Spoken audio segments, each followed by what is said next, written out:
আসসালামু আলাইকুম এভরিওয়ান, আশা করি সবাই ভালো আছেন। আমিও ভালো আছি। এই যে দেখতে পাচ্ছেন আমি বাজার করে নিয়ে আসলাম। এটা হচ্ছে আমাদের বিড়ালের খাবারের জন্য মুরগি, এটা হচ্ছে ব্রয়লার। আর এটা দেখতে পাচ্ছেন এটা হচ্ছে কক মুরগি, এটা ককের বাচ্চা। এই মুরগিটা খেতে খুবই স্বাদ হয়। এই যে দেন সাদা, আমি কেটে একবারে নিয়ে আসি পাখনা সহ। আর এটা হচ্ছে বিড়াল খাওয়ার জন্য মাছ, এটা সিলভার খুব বড়, এটা সিলভার বাজারে ছোট সিলভার পাইলাম না এই মাছটা। আর এটা দেখতে পাচ্ছেন এটা আমার প্রিয় খাবার সব থেকে, কি সবাই তো জানতে পারে, আমার নাম বললাম না। এটা আমার খুব একটা প্রিয় একটা খাবার। আর এই যে এটা দেখতে পাচ্ছেন এটা, এই মাছটা নদীর, এই মাছটা খুব দাম।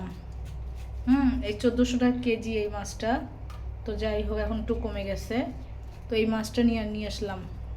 আর এই মাছটা হচ্ছে নদীর, এই মাছগুলো খেতে কিন্তু খুবই একটা সুস্বাদু হয়, সব থেকে এইটা সব থেকে অথেন্টিক সুন্দর, অথেন্টিক টেস্ট।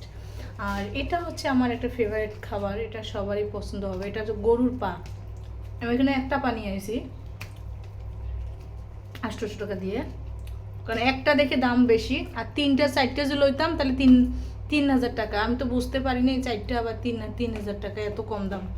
যাই হোক, এই হলো আমাদের গ্রামে একটু এগুলো কম দাম, ঢাকা শহরে এগুলো আমাদের অনেক দাম বেশি। আর গ্রামে বাজার আমি করি, আমার বাবাই করে না, আমার বাবার বাজার আমি করতে দেই না, সব বাজার আমিই করি। তো এই হলো কথা, আজকে আমাদের এগুলো বাজার। সবাই তাহলে দেখতে পাচ্ছেন আমরা এখন এগুলো সব পরিষ্কার করে, যে আমার মিশুটা, আমার মিশুমা পলিথিন চিটে চিটে খাচ্ছে, ওর মাছ এখন রান্না করা হবে। খা, ওরা কাঁচা মাছ খায় না, এমনি শো। ভালো থাকবেন, সুস্থ থাকবেন, আল্লাহ হাফেজ।